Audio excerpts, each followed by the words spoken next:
This is Piles of Books, and today I'm going to be sharing a book haul.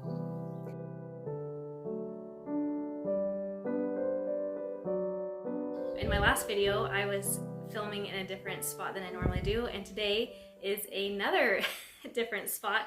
I am a creature of habit, and so I tend to film at the same times, but I'm having to figure out the lighting in our current house.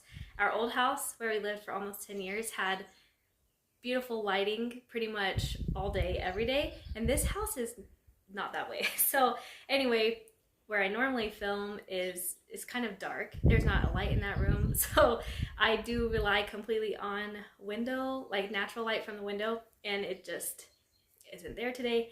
So I decided to film out here in my dining room. This is a really beautiful room. I enjoy being here, and the windows are open, the breeze is blowing in. It's just a great day. So I'm going to share some books, all of the books that I've bought recently. I have some books from the thrift store, and then this morning my kids and I went into the library just for our weekly library trip, and they were having a book sale. So we picked up a box, this box here. We picked up this box for, I filled it and we got it all for $2. So most of these books I paid, pennies for. Very exciting. All right, we are going to start with kids' books. So the first ones here were from the thrift store like a month or so ago, I think. I've got this American Girl book, Blizzard on Moose Mountain. This is for my 6-year-old. I don't have, I've got a lot of young reader books, but I was buying them geared towards my son when he was learning to read. So I don't have a ton of books that she's interested in. She does read some of the same books that he did, but definitely she's very much a girly girl. So I'm trying to pick up books as I see them that, lend more towards her taste. But then next is Ranger in Time, Race to the South Pole by Kate Messner. And then this one, More 2-Minute Mysteries. It says by the creator of Encyclopedia Brown. I've never heard of this. I'm guessing obviously that there's just a regular 2-minute mystery since this is more. But my son enjoys Encyclopedia Brown, so I grabbed that. And then also to Encyclopedia Browns, we have Encyclopedia Brown Shows the Way and Sets the Pace, and he has already read both of these. Then today from the library for kids books, I got The Beginner's Puppet book. So we have several older craft books, and my kids really do enjoy looking through them and getting ideas. And oh, I did not realize, okay, this is very fun. There's actually little puppet plays in here, which, oh, yeah, my kids are gonna love that. So I'm really excited about that, and they will be too. And then this one, Wonder, I did not read this when it came out. I've never read this, and I kind of always intended to, and I just never got around to it. So again, I was just trying to fill that box to get my, I should say, money's worth, because really I felt like this was highway robbery, all the books that I did get. But anyway, I just wanted to fill the box, so I thought I would pick this one up and try to get to it soon as well. Okay, then for myself, let's see here. We'll start with the nonfiction books. The first one is this very pretty, it's in a box, a Victorian posy, Penhaligon's Scented Treasury of Verse and Prose. I grabbed this because I think I have a companion book to it. I need to find that, but I don't even know what that one's called. It has beautiful artwork and poetry and little stories. I'm very excited about this. So I need to see the book that I have in mind that it matches. I'm pretty sure it does, but I need to find it and see if it's a set, because that would be fun. Okay, and then let's see here. So that was from the library sale today. I guess we'll just keep going with the library sale books. So I've got this Genetically Engineered Food, Changing the Nature of Nature What You Need to Know to Protect Yourself, Your Family, and Our Planet.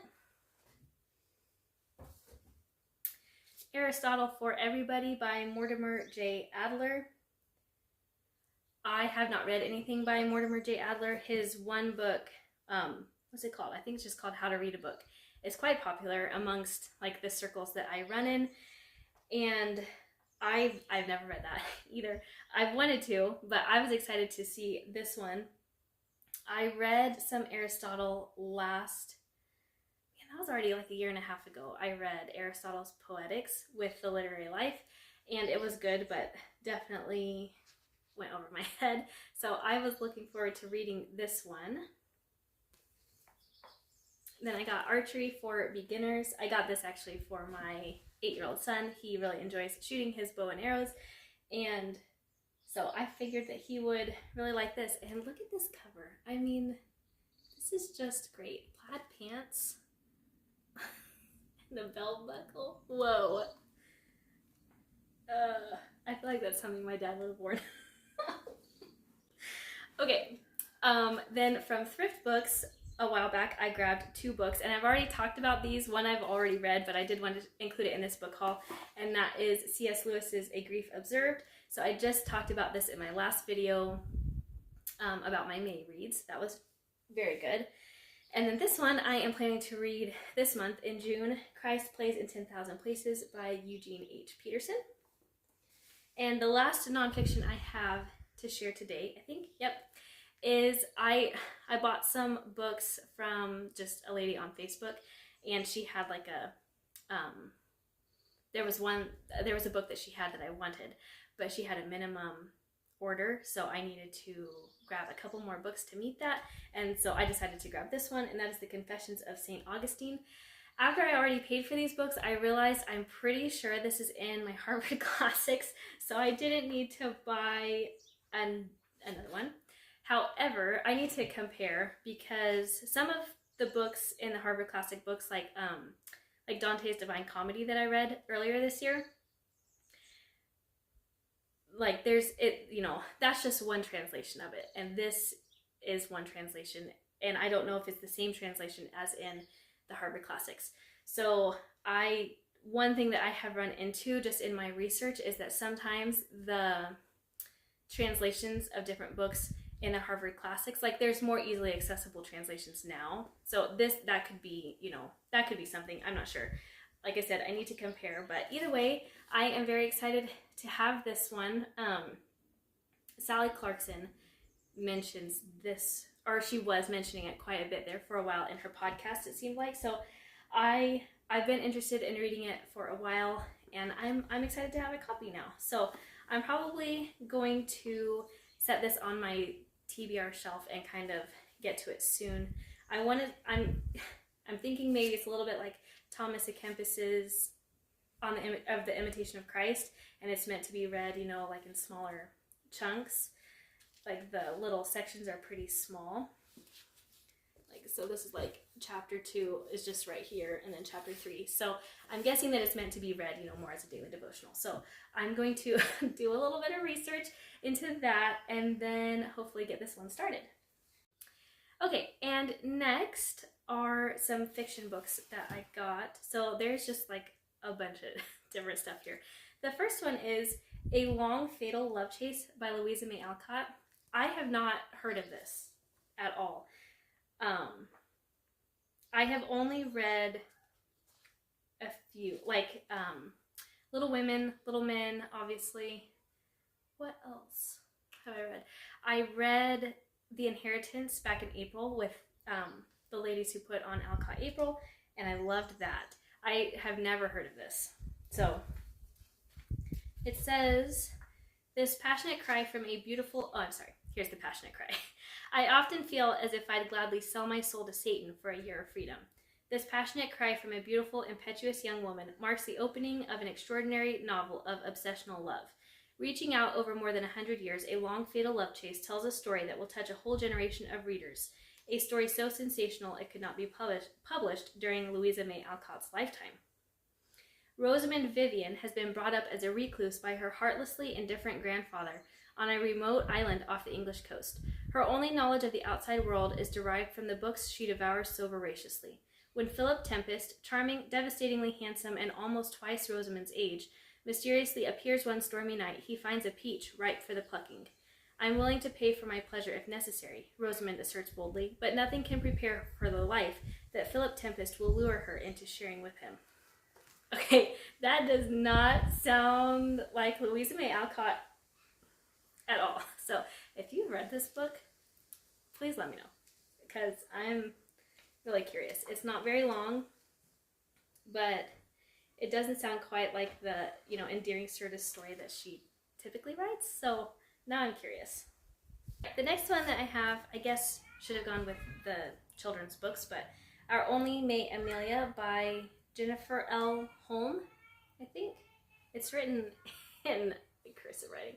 Anyway, this is a Newbery Honor book. I don't know anything about this, but I do recognize the name, and I know that it's on some different homeschool book lists. So it says, "She may be a miracle, but she's no proper young lady. It isn't being a pioneer in the state of Washington in 1899, but it's particularly hard when you are the only girl ever born in the new settlement." That sounds kind of fun. And Frankenstein by Mary Shelley. I didn't have a copy of this already, I don't think. I'm pretty sure I didn't. And I've never read it. But again, for a classic and you can fill a box for $2, I just grabbed it anyway. I did notice whoever had this before me has quite a few marks in here, notes and things, like marginalia. So that's fun. That can always, it's just kind of fun to see what other people thought while they were reading it. Then this one I'm really excited about, The Woman in White by Wilkie Collins. This is a psychological thriller. So it's a gripping tale of murder, intrigue, madness, and mistaken identity. I've never read a thriller. I think probably the most thriller-ish book that I have read is Rebecca by Daphne du Maurier. Anyway, I'm excited to read this, but I don't know if maybe this would be more of a book for fall. I'm not sure. Let me know. And then we have The Help. I read this when it was popular back when I was in high school. So I don't know, was that 12 or 13 years ago? And I enjoyed it then. I think I probably would enjoy it now to reread it. But again, this isn't a book that I would, pay full price for, or even, $2 for probably. But again, I filled a whole box for $2. So I grabbed that. And then these last two are from the Facebook, or the lady that I bought books from on Facebook. These are the other two that I got from her. So we have The Inheritance by Louisa May Alcott. I'm so excited about this. I read a library copy during Alcott April, and I devoured it. I loved it so much. And so I was very excited to have my own copy. And then this is the one. This is the one out of all of these books that I am the most excited to own. And I don't really even know that much about it. I've never read it, but I'm excited about it. And that is Dandelion Wine by Ray Bradbury. So Dia has mentioned this book a couple of times recently. And when I saw, I don't remember what, maybe it was her Girl Scout cookie tag, possibly, is the first time I heard her mention it. And I thought, okay, I need to get that book. And I was going to get it from the library, just place it on hold at the library. But then I think it was the next day I got on Facebook and I saw that somebody was selling it.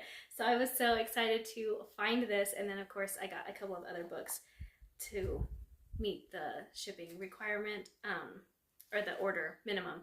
Anyway, I'm really excited about this. So this, she said it's it's not just a novel. I think all of the stories are connected, but it's just kind of little vignettes is the word that she uses to describe it. So I really don't know much about it at all, but I'm I'm very excited. So anyway, I'm going to try to get to this one probably right away. I might even start it as soon as I get done filming this. Okay, so those are all of the books that I have bought recently. I've definitely cut back since the beginning of the year. I had a goal at the beginning of the year to not buy any books this year and completely failed within the first like 6 weeks or so. But I'm trying to get myself geared up for that, not buying so many books, being a lot more choosy with the books that I do buy. So I am looking forward to having all of these on our shelves. Screen door. I'm looking forward to having all of these on our shelves, and I'm looking forward to reading a number of them here pretty soon, I hope. So definitely let me know what you have bought recently. I'm always interested to know what people are buying and reading. So let me know in the comments, and we will see you in the next video.